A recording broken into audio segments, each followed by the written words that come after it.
Hey there, Rhoda here. Welcome to my craft room. In today's video, we're going to be doing a doily tree.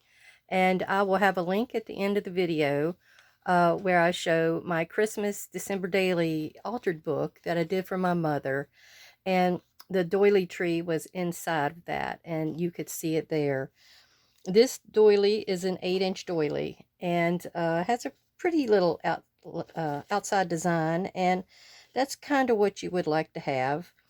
And what I did is I finally figured out a template.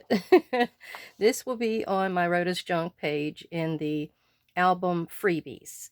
And you can go there and print you off a copy to do. You can shrink this too, because there's several sizes of doilies. You can make a small tree. You can make a large tree, this is the limit on large for this 8.5 by 11 paper. And anyway, so let's get to it. I'm going to go ahead and cut my circle. Oh, by the way, do you like my background? This is a piece of paper that I got out of something. I'm not even sure what. It's construction paper, something or other on the back of it. Anyhow, I used it for a stamping sheet. And they say you can take these and actually put them in your art journals or something like that after you get done with it, and just make backgrounds and things. It's really cool. But I'm going to use that to ink my doily with. So we're going to cut around this outside edge. And it may be a little bit bigger than the actual doily, but I just wanted to make sure. I've got some white out over here, which is here. And we're going to do our edges with that. And that's going to make it have a little bit of a snow look to it.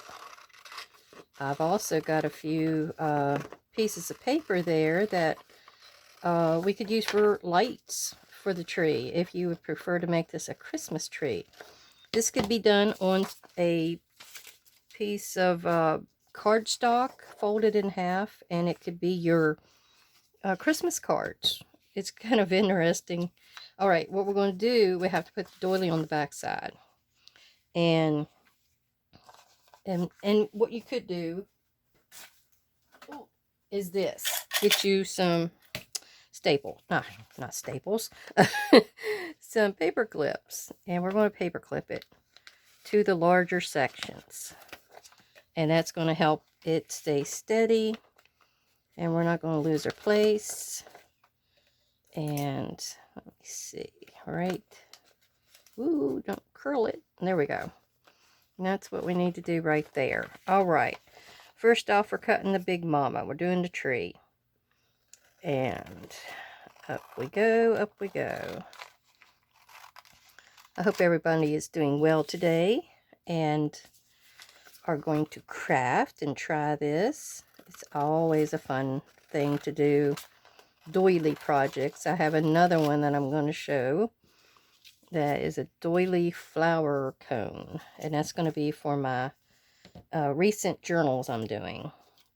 All right, the tree is done. Now all you have to do, this is your little guide on where you're putting each one of your pieces, and I numbered the pieces. I went all out on this, I'm telling you. Now the black sections, those are the parts that you're not going to need. They're just fluff.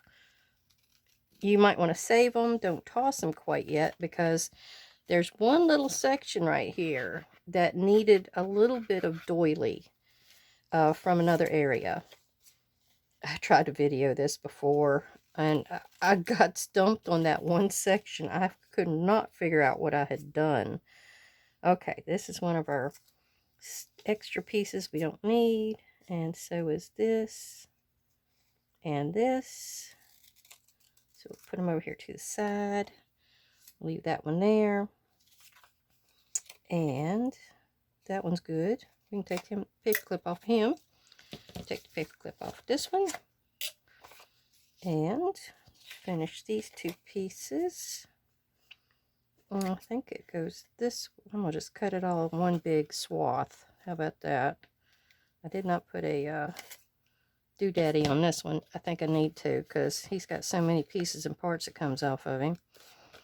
All right, I went in there. I go down here. Then I cut this tip off, and that one's ready. There we go. Now this one. This was the tricky one. Alright, we're just going to cut straight across there. None of this is needed. So that might be the part that we go to for that extra little bit. This is not needed, and this is not needed. Okay. Now, what we're going to do is, and I don't know if I should have inked before or after, to tell you the truth. I don't think it matters. So what we're going to do is we're going to get in here and do us a little bit of ink on our pieces. And we want it to look like a nice, pretty little evergreen out in the forest. Now I've chosen mowed lawn and rustic wilderness. And what I'm going to do is I want to do a little bit of the light, not quite to the edge. I want that little bit of coffee dye to show, because I did coffee dye these. So we're going to do it like that. And putting back so I know what piece he is. And we're going to do this piece. And this piece.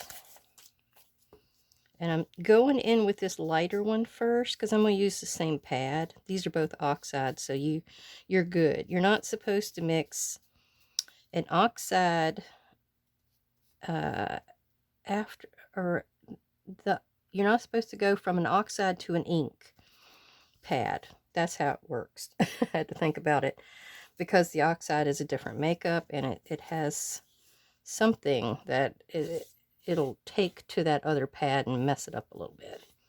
So that's a little tip for you. I think I got that from Mr. Tim himself.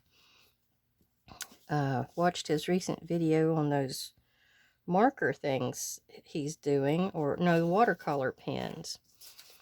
I think I would rather just use a watercolor pen. I don't know. I need to watch more of it and see where he went with it.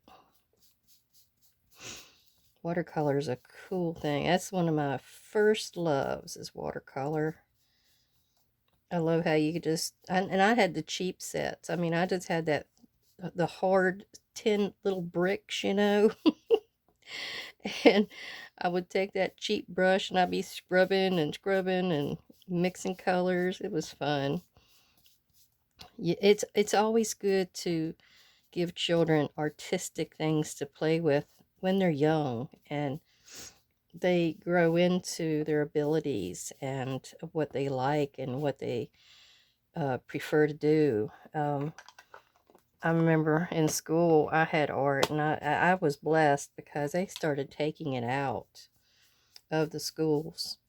Now I'm coming in with the rustic wilderness a little bit further away. I want that little gradation there. I'm not quite sure you're going to see it, but it's always good to do this because there's holes on our edges here, and it just may show through. It's always safe. Okay, the big one's done. I'm going to scooch a little bit on these other ones. And boy, it was kind of a headache to put this template together. But I got it done. I got it done because I wanted you guys to be able to do this and make you one and be happy. Be happy about it, because it's a happy little project. Oh, I need to do my piece over here. Let's see. Is this the piece? Yes, this is the piece we're going to choose. We're just going to go ahead and do it dark. I believe that's what I did on my original one. Okay. Oops, I wrinkled it, but I don't think it matters. We're going to glue it. Okay, that part is done. We don't need that anymore. Now what we're going to do, we're going to come in with our white out and go ahead and get this part done, so each piece can be drying as we go. So we're going to rub our little edges with the white out. And if this was dyed a little bit darker coffee dye, you would see it better. I guess I didn't leave this in the pot long enough. But you do see it. You can come back in and do several layers of the white out. It just depends on how you'd like to do it. Get in there and dip again. And if anybody has any friends and stuff that maybe doing Christmas cards or needing ideas for Christmas cards, and you think this would appeal to them, then please, I would appreciate you sharing this with them, and let's see if they can make some usage out of some of my crazy ideas. I'm always coming up with something. It never fails. I'll see somebody else's work, and I mean, it's they do great. They do great jobs, but then my head just kind of spins and turns it into something else, and does a little variation on it. I got a little bit of a drip that come off of that one. Maybe I can use that to finish off my piece here, because I'm getting bigger and bigger. Ooh, well, that's kind of like gesso in your art page. I just gessoed this. Oh, did I do this one? No, I didn't do this one. This is the only part that's takes you a little bit to go around and do. It's a good thing they dry really fast. Oh, I'm not one to like the snow to get here, but it's beautiful when it does. I mean, we'll get several snowfalls a year. I'm at the lower part of the Shenandoah Valley in Virginia, and we have all the different seasons here. So we have people from New York. It's always coming down. I used to work at Walmart. We would have all those big old campers and stuff that be parked out there in the parking lot this time of year, coming down for the leaf change. And it's hard to catch that leaf change. I go to West Virginia to do my research and stuff, and to do the cemetery books and researching, and it's hard to catch it just at the right time. I think it's every 10 years it's good. The other times it's lukewarm. Okay, I think we could get our pieces out of the way here, or my base piece that's probably kind of confusing you a bit. Now you could be able to see everything a little better. There we go. Slide this one off. And this is our spare piece. I'll stick him to the side. Oops. All right. Oh, that one was still wet. Okay. He said he wanted to leave a mark on society. There we go. We'll start with this one, our big piece. Oh, that one's still wet too. I thought these things dried fast. Oh, it's not gonna matter. All right, now we are going to take our glue, and we're coming in with number 1, and that one is this one, I believe. Yeah. Now what you're going to do with number 1 is we're going to follow this line up like that, and we're not going to glue it all the way down. I will do sort of these larger parts, but we're going to let the rest of it kind of go free. But we are going to do our edges, our sharp edges, straight edges. And I'm going to get that down how that looks. And I know it matches right there. And I've got this cut straight. So if you match up this line over here, you will get it right. So you don't have to worry. I've done all the I've done all the calculation there could be. All right, number 2. That one's going to be coming up this way. Now this is the one that needs the extra piece. So see, so when you line this up, and then it matches, it usually will match, but sometimes it goes over a little bit. Now before we glue that one down, we want to come in here with our extra little piece and put down, which I kind of should have went under that other piece, but I don't think it's going to matter. So we're going to glue this a bit, right in here. I'm going to just trim this back. I know I don't need this whole bit, but I'm going to put it on there enough that it's going to be what I need, if that makes any sense. Okay, like that. There we go. Now this piece we don't have to worry about because I know that one overlaps it. Okay, then you're going to come in, you're going to trim it off, and we're done with that piece. These little scrappies you can keep. They'll be great for doing collages. Oh, collages and things like that with. I think that was, I don't know if that was glue or whiteout. We're making a mess. Anyhow, now come back to this one. And we're going to do the same kind of a deal. We're just going to do the big guys here in the center. And the edges, the straight edges. And do the fill in on this big part. And then down this edge. Alright. Now, I'm going to make sure I'm straight here. And it came over just a little bit right there.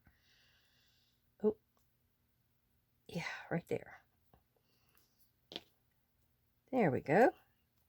Now this one doily I've got has these kind of squarey edges. So I'm going to come in here and just snip those to make them look round. I guess that's how it came out of the cutter at the factory. Alright, next, three. Okay, three's going up that way. Now see, if we hadn't filled in with that little piece, it would have been bald. Oh, we don't want that. We want to have our texture, which is what the doily gives us here. It gives us a pretty little texture. Could do our edges, fill in on that solid piece, and we're matching up our, how was this one going? We're just matching up this straight line here, and you're going to match up this line. There we go. That's the two pieces you need to match. So once you get those even with each other, then that's the right spot. Phew, I'm telling you, I worked. I worked at this. Okay, now this one, you're only gonna, well, yeah, you'll match up that and that one little piece there. So this you're just gonna probably do the two straight sides and a little bit of the middle there. We don't want it to flip up too bad when we get up that high. Okay, straight side and flat side. There we go. And our last piece, and that one, it just goes right up in the corner. So, my glue nose wants to stick down in there. Nasty little thing. All right. Let me put a little bit extra there. Okay. There. And shame on me, but I forgot to get the star. So let me put you on hold, and I'm going to get my little star punch so we can top our tree.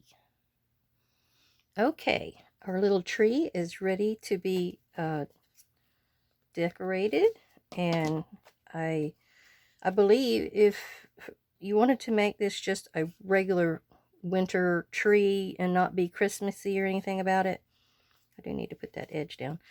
You could actually back this onto a card, a hard surface, whatever you would feel like you wanted to do.